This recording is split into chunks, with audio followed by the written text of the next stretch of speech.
اعوذ باللہ من الشیطان الرجیم بسم اللہ الرحمن الرحیم رب اشرح لی صدری ویسر لی امری واحلل عقدۃ من لسانی یفقہوا قولی ربنا زدنا علما اللہم فقہنا فی الدین آمین یا رب العالمین۔ سب سے پہلے تو آج کا دن، جمعے کا دن، سب سے امپورٹنٹ تو یہی ہے، اسی کے بارے میں ہم بات کرتے ہیں، کیونکہ ہم نے جمعے کا دن کیوں کہا کہ چلیں آج کا دن رکھ لیتے ہیں، کوئی اور دن بھی، منڈے بھی تو ہماری کلاس ہوتی تھی نا، تو ہر دن سے زیادہ امپورٹنٹ دن، ہر دن کی ایک ویلیو ہوتی ہے، ہر مہینے کی ویلیو، جیسے مہینوں میں سب سے مبارک مہینہ رمضان کا ہے، دنوں میں سب سے خوبصورت دن جمعے کا دن ہوتا ہے، اور ہمارے لیے اس کی اہمیت اس لیے ہے کیونکہ قیامت کا جو دن ہوگا وہ بھی جمعے کا ہوگا۔ اس سارے دن کے اندر خاص عبادتیں ہوتی ہیں، اور اس کی ویلیو باقی نمازوں میں سب سے زیادہ امپورٹنٹ نماز کون سی ہے؟ جمعے کی ہے۔ تو اس کا مطلب ہے یہ مسلمانوں کے لیے بہت خاص دن ہوتا ہے۔ سوری آپ کو کٹ کر لوں، آج صبح ہی جمعے کے دن کے حوالے سے میں پڑھ رہی تھی تو حدیث کے الفاظ تھے، لیکن وہ مصدق نہیں تھی، وہ کہتے تھے مقبول ہے لیکن مصدق اتنی نہیں ہے اس کی تصدیق کے۔ جمعے کا دن جب آتا ہے تو تمام پرندے اور جو جانور ہیں نا وہ قیامت کے خوف سے نا کانپتے ہیں اور ڈرتے ہیں، سوائے انسان کے۔ اور ہم نے جمعے کو ضائع کر کے رکھا ہوا ہے۔ اچھا پہلے کیا ہوتا تھا کہ جمعے کو چھٹی ہوتی تھی تو اکثر لوگ کیا کرتے تھے، جمعے رات کو ہی پلان کر لیتے تھے ڈیفرنٹ گیدرنگز کا، جس کی وجہ سے وہ رات ساری جاگتے تھے اور نیکسٹ ڈے لیکن جمعے کا اہتمام بھی تب بہت اچھے سے ہوتا تھا۔ ہاں مگر بہت کم تھا۔ میں آپ کو جمعے کی اگر ہسٹری بتاؤں تو لوگوں نے جمعے کو اس ویلیو پہ نہیں رکھا جیسے جمعہ ہونا چاہیے تھا، مگر اب ایک ہمیں فائدہ کیا ہوا ہے سنڈے کی چھٹی کا، سب سے بڑا جو فائدہ ہوا ہے کہ جمعہ ورکنگ ڈے بن گیا ہے، لوگ اٹھتے ہی اٹھتے ہیں، بچوں کو اسکول جانا ہی جانا ہے، آفس جانا ہی جانا ہے، آفس جانے والوں کو لوگ دیکھتے ہیں کہ جمعہ پڑھنے نہیں جا رہا، اسپیشلی لوگ پرومیننٹ ہونا شروع ہو گئے ہیں، نظر آنا شروع ہو گیا، ایکٹیو ہو گئے ہیں جمعے کے دن۔ مگر پھر بھی ایز اے مسلم ہمیں جمعے کو ویسے ہی رکھنا اور دیکھنا چاہیے جیسے ہماری اسلام ہمیں دے کے گیا کہ یہ قیامت کا دن یہی دن ہوگا۔ جمعے کے دن کہتے ہیں کہ کوئی اگر فوت بھی ہو جائے اسے عذاب قبر نہیں ہوتا، اللہ ماشاء اللہ کہ قیامت والے دن اس کا حساب ہوگا ہی ہوگا، مگر جمعے کے دن، جمعے کا دن کہاں سے بنتا ہے؟ جمعے رات کی رات سے لے کے تو جمعے کی جو ساری گھڑیاں آتی ہیں مغرب تک کے لیے، تو یہ پورا جمعہ بنتا ہے۔ عذاب قبر سے اگر بندہ بچ جائے تو اس کے لیے کیا درود شریف بھی پڑھو، غسل بھی، بہت ساری فضیلتیں ہیں، انشاءاللہ کسی دن موقع ملا تو جمعے کے بارے میں بات کریں۔ مگر آج ہم نے پھر اسی لیے جمعے کا دن رکھا کہ ہم جو سب سے بہترین کام کیا کر سکتے ہیں، یہ عبادت ہی اللہ کی، عبادت میں سب سے اللہ کے نبی 2 مجلسوں میں گئے تو ایک جگہ پہ عبادت ہو رہی تھی، ایک جگہ پہ تعلیم ہو رہی تھی، تو اللہ کے نبی تعلیم والی جگہ پہ جا کے بیٹھے، تو اس کا مطلب ہے عبادت سے بڑھ کے عالم عابد سے بڑا ہوتا ہے۔ وجہ کیا ہے؟ کیونکہ عالم کو پتہ ہوتا ہے کہ میں نے کیا کرنا ہے، کتنا کرنا ہے اور کب کرنا ہے، جبکہ جو عابد ہوتا ہے وہ تو کر ہی جاتا ہے، جیسے ہم لوگ پھر بدعات میں بھی چلے جاتے ہیں کیونکہ علم کی کمی کی وجہ سے۔ اسی لیے پھر جمعے کے دن کو فضیلت دیتے ہوئے ہم لوگوں نے یہ کلاس جمعے کو رکھی تاکہ ہم اس کے اندر وہ کام کریں جو بیسٹ ہو، بیسٹ دن ہے تو بیسٹ عبادت۔ اور پھر خطبہ یوم جمعہ، جمعہ کیا ہوتا ہے؟ جمع کرنے کا دن، اکٹھا ہونے کا دن۔ مرد حضرات کا کیا ہوتا ہے کہ وہ مسجد ہے، ہمارے پاکستان کے اندر تو ایسی سچویشن تو نہیں ہے، بہت کم ہے مسجدیں کہ جہاں پہ خواتین کا، حالانکہ ہونا چاہیے ہر جگہ پہ جہاں پہ نماز عیدین ہوتی ہے یا عید ہوتی ہے اور پھر جمعہ ہوتا ہے وہاں پہ خواتین کا بھی ہونا چاہیے انتظام، کوئی اتنی بڑی بات نہیں ہے کہ خواتین نہ جائیں، مگر بہرحال چلیں۔ مگر جمعہ کا خطبے کا مقصد یہی ہوتا تھا کہ ایک دن مسلمانوں کا ایسا ہو کہ جس دن آ کے وہ کچھ اچھی بات سیکھیں اور سکھائیں۔ مگر ہوا کیا؟ ہماری مسجدوں، ہمارے ممبروں اور ہمارے خطبوں کے اندر کیا ہو رہا ہے؟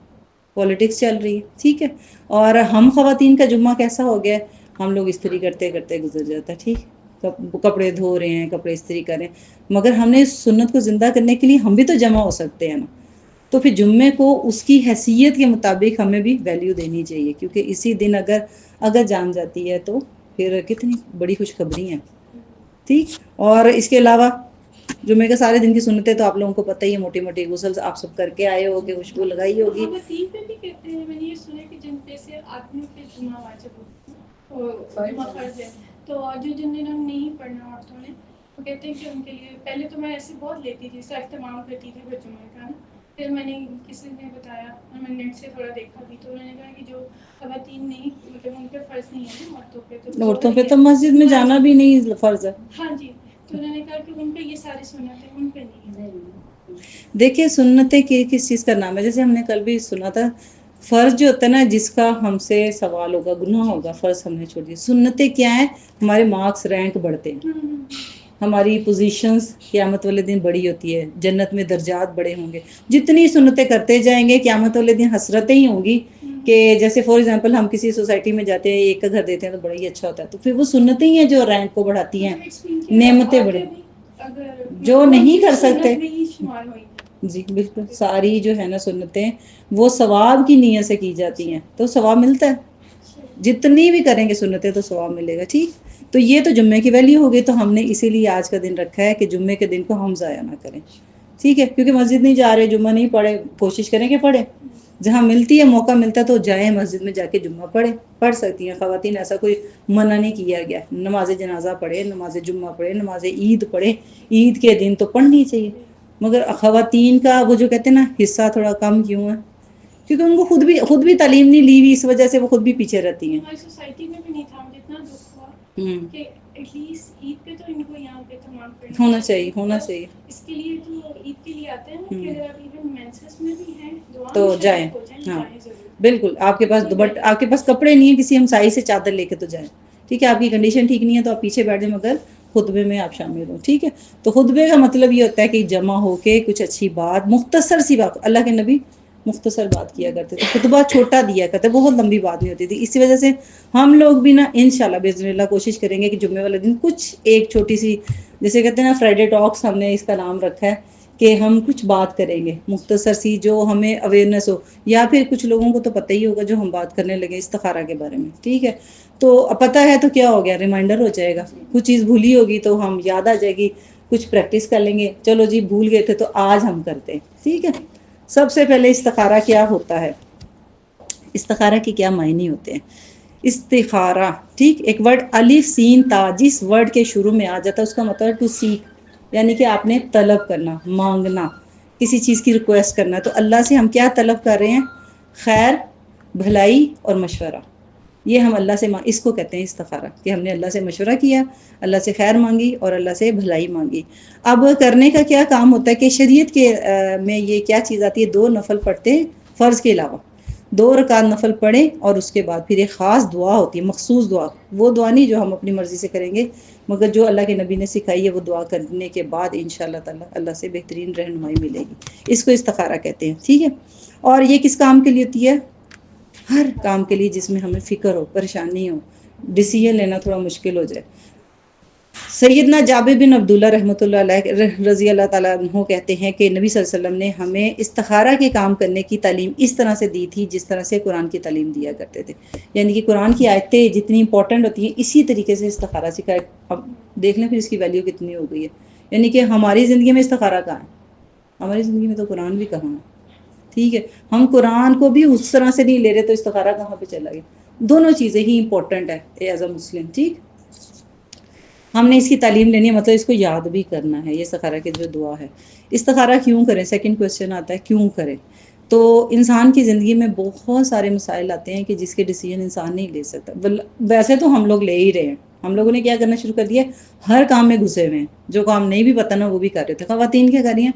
اچھا، ہر پوزیشن، بہت بدصورتی آ جاتی ہے زندگی میں اگر ہم اپنی پوزیشن کے علاوہ کام کرنا شروع کرتے ہیں. ہم جہاں اللہ تعالیٰ نے ہمیں رکھا ہے نا، ہمیں وہیں رہنا چاہیے. جو کام ہمیں سپرد کیا گیا ہمیں وہی کام کرنا چاہیے. اللہ کہتے ہیں کہ اگر آپ کسی جگہ پہ جا رہے ہیں جس کی جو کرسی ہے نا، آپ اس جگہ پہ بغیر اجازت کے مت بیٹھیں.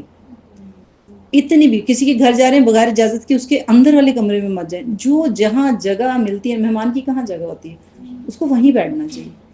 اور عورت کی بھی جہاں جگہ نا، عورت کو اس دائرے میں ذہنی طور پہ اور فزیکلی بھی وہیں رہنا چاہیے. اسی میں خوبصورتی ہے. مگر ہم نے یہ سارا بگاڑ دیا. بگاڑا کیسے؟ ڈیسیژنز کس کے ہاتھ میں ہوتے ہیں؟ قوام کس کو کہا گیا؟ آدمی کے ہوتے ہیں. اچھا، مرد کیا گھر کے کاموں میں ڈیسیژن لے گا؟ آج کیا پکے گا، آج کس کو دعوت ہوگی، بچی کو کپڑے کیسے سلوانے چاہیے، لہنگا پہننا چاہیے، شرارے پہ.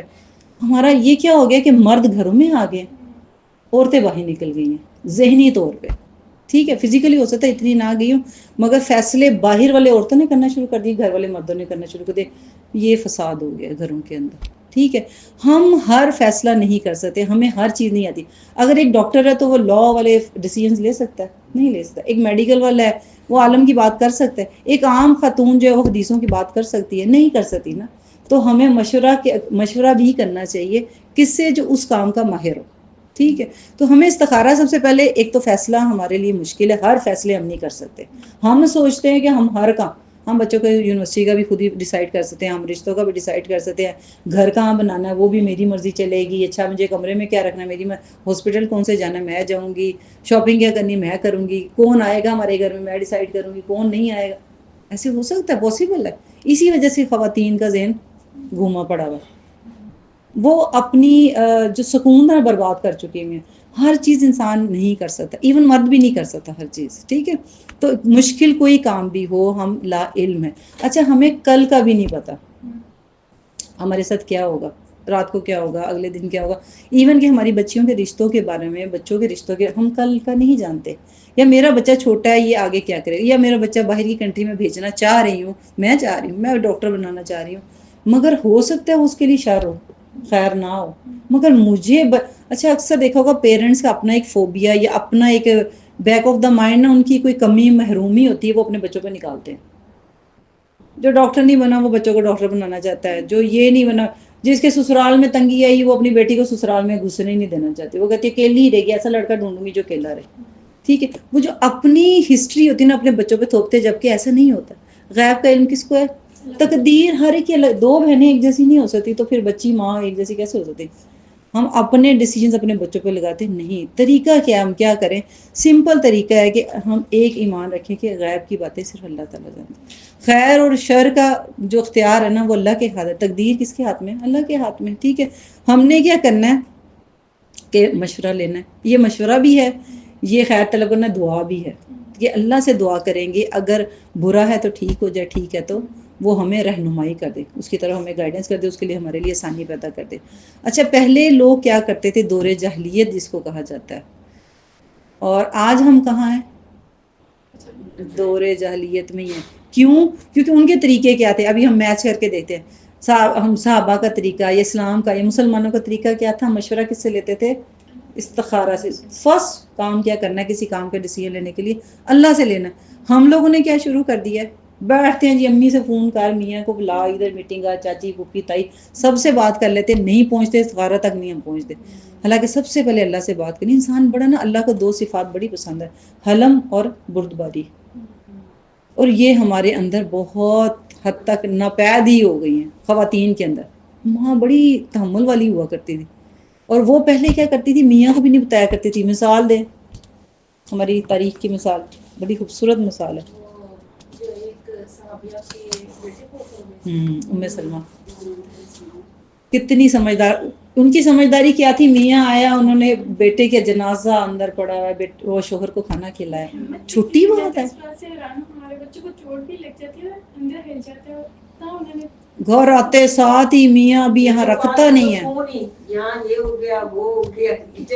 ہم تو آفس میں فون کر دیتے ہیں، یہ کہا تمہاری ماں نے، یہ تمہاری بہن نے کہا، یہ آئے، یہ کہہ گئے، یہ ہو گیا، یہ ہو گیا. اللہ اکبر. مرد کو سکون نہیں ہے گھر میں عورت سے، جو ہم عورتیں سکون دیتی تھی نا وہ نہیں رہا. ٹھیک ہے، تو کرنا کیا تھا؟ اور ہم دور جاہلیت کے اندر واپس آ چکے ہیں. ام سلمہ کو کنیکٹ کرتے ہیں. ام سلمہ نے یہ اتنی بڑی نیکی کی، اس کے بدلے ان کو کیا ملا؟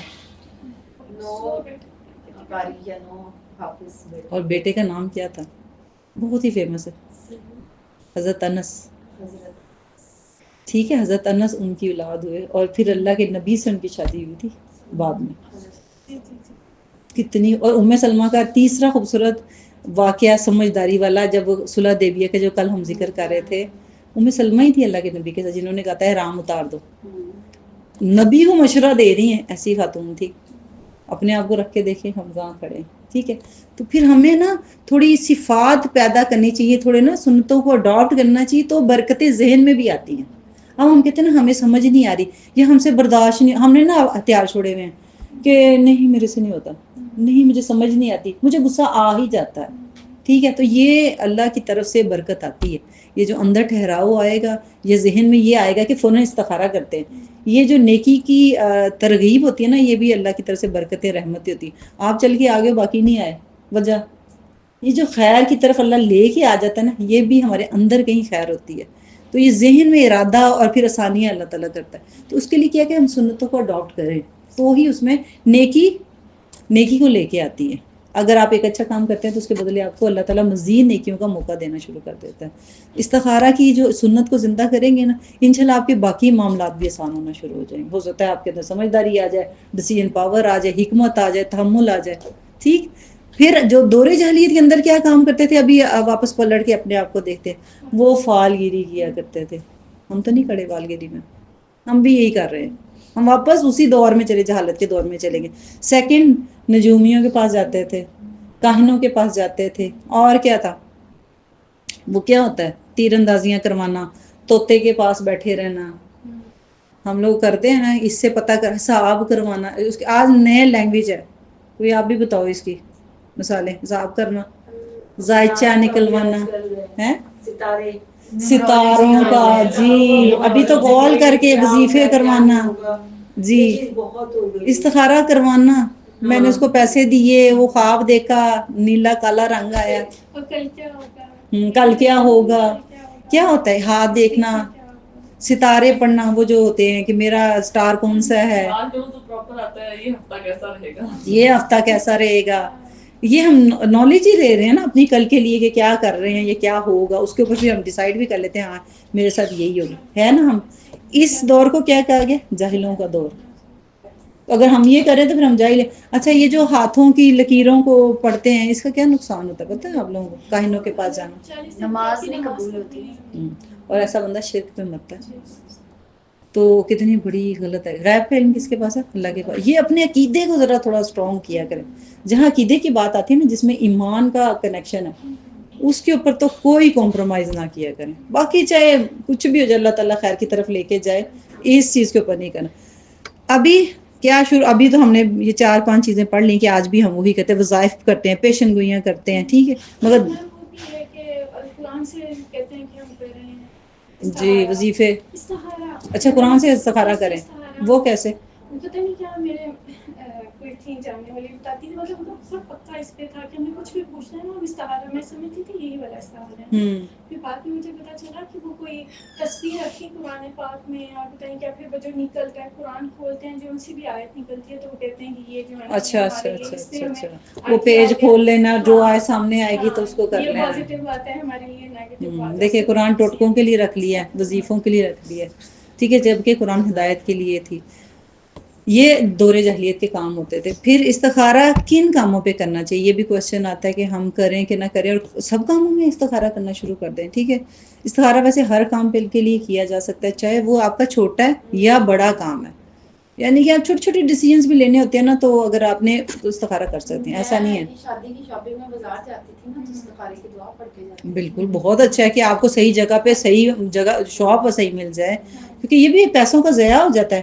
اب ایک جگہ پہ آپ کو پرائس کچھ مل رہی ہے, دوسری جگہ پہ تو ایسے ہی آپ کو ٹھگ کے چلے جاتے ہیں, اگر آپ کو بولنا نہیں آتا یا آپ کو سمجھ نہیں ہے. کیونکہ میں جب آئی تھی میرے ساتھ بھی یہی کچھ ہو رہا تھا. اگر آپ کو نہیں نالج ہے تو لوگ سامنے والے کی, تو آپ کی وہ کہتے ہیں باڈی لینگویج, وہ سمجھ جاتے ہیں, پھر وہ آپ سے ڈبل پرائز لے لیتے ہیں. ٹھیک ہے, تو یہ تو بہت ہی اچھا مشورہ ہوتا ہے ہر کام کے لیے. سفر پہ جا رہے ہیں, شادی کے لیے ڈیسیجن لینے ہیں, جیسے آپ نے چھوٹے چھوٹے کام جس میں ڈاؤٹ ہے, 2 کاموں کا ڈیسیجن لیتے ہوئے بھی استخارہ ہو سکتا ہے, مگر ایک کام کا بھی استخارہ ہو سکتا ہے. یعنی کہ ایک ہی کام ہے, جیسے انہوں نے بازار جانا ہے, تو وہ بڑا اچھی اماؤنٹ لے کے جانی ہے, تو آپ نے ڈیسائیڈ کرنا ہے کہ مجھے کہاں جانا ہے, جیسے گولڈ لینے جا رہے ہیں, تو بھی استخارہ کر سکتے ہیں. اس میں کوئی مذائقہ نہیں ہے. ٹھیک, ہر کام میں ہو سکتا ہے استخارہ. اچھا, امام ابن قیم رحمۃ اللہ کہتے ہوتے تھے کہ انسان کی خوش بختی ہے کہ اللہ تعالیٰ نے بندے کے لیے جو مقدر کیا ہے وہ اس پہ راضی رہے. یہ ہماری راضی رہنا ہر حال میں. کچھ چیزیں ہوتی ہیں ہم استخارہ کرنے کے بعد سوچتے ہیں کہ ہمارے ساتھ بیسٹ ہی ہوگا, مگر یہ ہمارے اندر مومن کی نا کوالٹی ہونی چاہیے کہ جب مشکل یا غلط ہمارے ساتھ ہو جاتا ہے تو اس پہ صبر کرے, اور اگر اچھا ہو جائے تو اس پہ شکر کرے. ٹھیک ہے, تو یہ ہماری تقدیر. بدبختی یہ ہوتی ہے کہ بندے کے لیے جو مقدر کیا ہے اسے ناپسند کرے. یعنی کہ جو ہو رہا ہے ہر وقت ہی بولتی رہے, میں گئی مجھے کپڑے صحیح نہیں ملے, میں گئی مجھے رشتہ نہیں صحیح ملا, مجھے یہ اسکول ٹھیک نہیں ملا, مجھے یہ ٹیچر ٹھیک نہیں ملی, آج کے دن بہت برا گیا, مجھے جانا ہی نہیں چاہیے تھا. یعنی کہ ہماری صبح سے لے کے رات تک کیا ہوتی ہے, تقدیر کے شکوے ہیں یہ. جبکہ کیا ہونا چاہیے تھا, الحمدللہ اگر میں نہیں گئی تو خیر ہی ہوگی, ہو سکتا ہے میں ادھر آ گئی ہوں. اچھا, آج اکثر ہوتا ہے کہ کہتے ہیں کہ جی میں بیمار تھی تو میں یہ کام نہیں کر سکی. صحت مند ہوتی تو پتہ نہیں بازاروں میں گھومتی رہتی, بیمار تھی تو قرآن کلاس میں آ گئی کہ چلو اللہ ہی کر لیتے.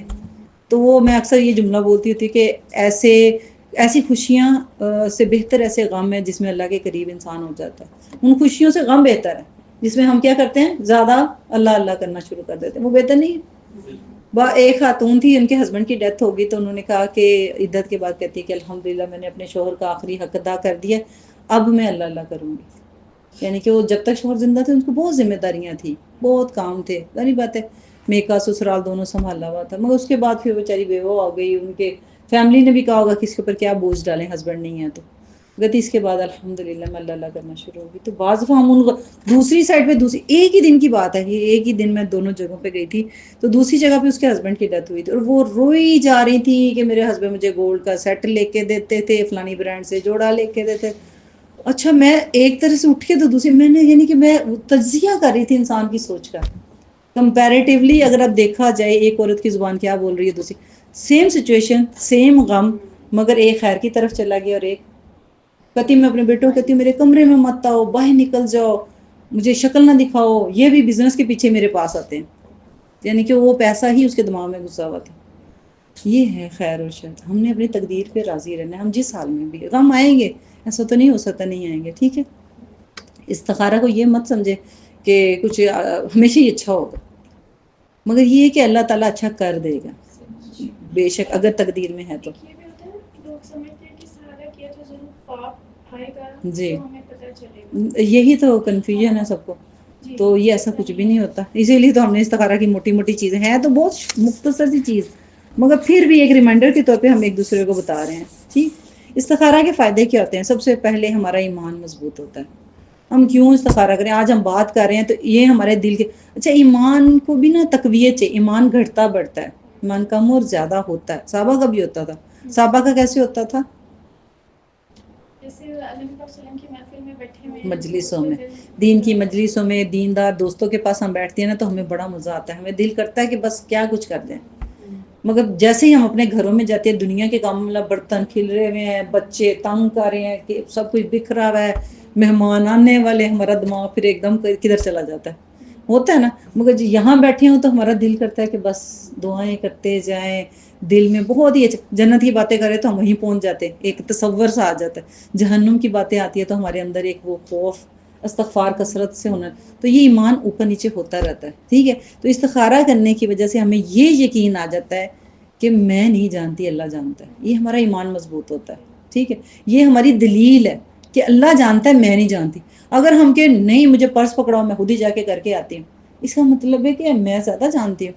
یہ ہمارے ایمان کی کمزوری کی نشانی ہوتی ہے. ٹھیک ہے, فیصلوں کے ٹائم پہ خاص طور پہ. دوسرا توکل میں اضافہ ہوتا ہے. توکل کیسے اضافہ ہوتا ہے کہ میں کوئی کام کر رہی ہوں تو بھی اس میں میرا کوئی اختیار نہیں ہے جب تک اللہ نہ چاہے. فار ایگزامپل میں ڈگری لے رہی ہوں, میں ڈاکٹر بن رہی ہوں, تو اس کا مطلب میں پھر بہت ہی کچھ اچھی جاب پہ لگ جاؤں گی. اکثر ماؤں کے منہ سے جملے یہ سننے کو ملتے ہیں کہ میں بچی کو اس لیے پڑھا رہی ہوں, کل کو اس کے حالات خراب ہوں گے تو یہ اپنے آپ کو سنبھال لے گی. یہی جملہ ہے نا. پہلے وقتوں میں مائیں ایسے جملے نہیں بولتی تھیں. انڈائریکٹلی ہم اپنی بچیوں کو بددعا ہی دے رہے ہوتے ہیں. کیسے؟ ہم گمان ہی برا اس کے ساتھ کر رہے تھے کہ اس کے حالات خراب ہوں گے تو یہ کام کرے گی. جبکہ کیا کہنا چاہیے تھا کہ اللہ تعالیٰ اس کو سلیقہ سکھائے, یا اس میں برکت دے, یا خیر ہو. یہ پڑھ اس لیے رہی ہے کہ علم حاصل کریے, یہ لائق ہو جائے, یہ اچھا شعور اس کو آ جائے. کچھ اور اچھے پازیٹیو آپ سینٹینس بول سکتے. یہ کہ اس کا حالات ہی خراب ہوں گے تو پھر یہ اپنا کام خود ہی کرے گی. یہ تو کوئی جملہ نہ ہوا کہ کل ایسے ہوگا ہی ہوگا. تو اللہ میری بیٹی راج کرے اپنے گھر میں, مہارانی بن کے رہے, اس کو ضرورت ہی نہ ہو. کمانے کا کام تو اس کے شوہر کا ہے, اس کا تھوڑی ہے. ہاں اچھی ماں بنے, وہ اپنی بچی, اس کی بچی, آپ کو پتہ نہیں آج کل بچوں کے ساتھ کیا رہا ہے ٹیوشنوں میں, اکیڈمیز میں. جو مائیں پڑھی لکھی ہوتی ہیں ان کے بچے کتنے محفوظ ہیں. جتنے آپ کے بچے گھر میں ہیں وہ سیف ہیں. تو اگر ماں کے پاس قرآن کا علم ہوگا, قاری کے پاس جا رہے ہیں, اللہ اکبر, ویڈیوز اور پکچرز دیکھ لیں. حفظ کے مدرسے ہوتے ہیں اور عام مدرسے ہوتے ہیں, کیا کچھ ہو رہا ہے. جہاں بچی گھر سے نکلی نہیں وہ غیر محفوظ ہے. کہیں پہ بھی آپ بھیج لیں, جتنا مرضی آپ گاڑیاں لگوا لیں. گاڑیاں لگواتے تو ڈرائیور کچھ نہ کچھ کر رہے ہیں. ٹھیک ہے, تو یہ آپ صرف اللہ کے اوپر بھروسہ کر سکتے ہیں اور کسی پہ بھروسہ نہ کریں. ٹھیک ہے, ہم نے ڈگریوں کے پیچھے اندھا دھند کیوں بھاگ رہے ہیں؟ کل کو اس کے ساتھ برا ہوگا, یا اس کا میاں برا, سسرال برا کرے گا تو یہ خود کما لے گی. صرف رزق کا وعدہ تو اللہ نے کیا ہی ہوا ہے نا. ٹھیک ہے, تو اس کا مطلب ہمارے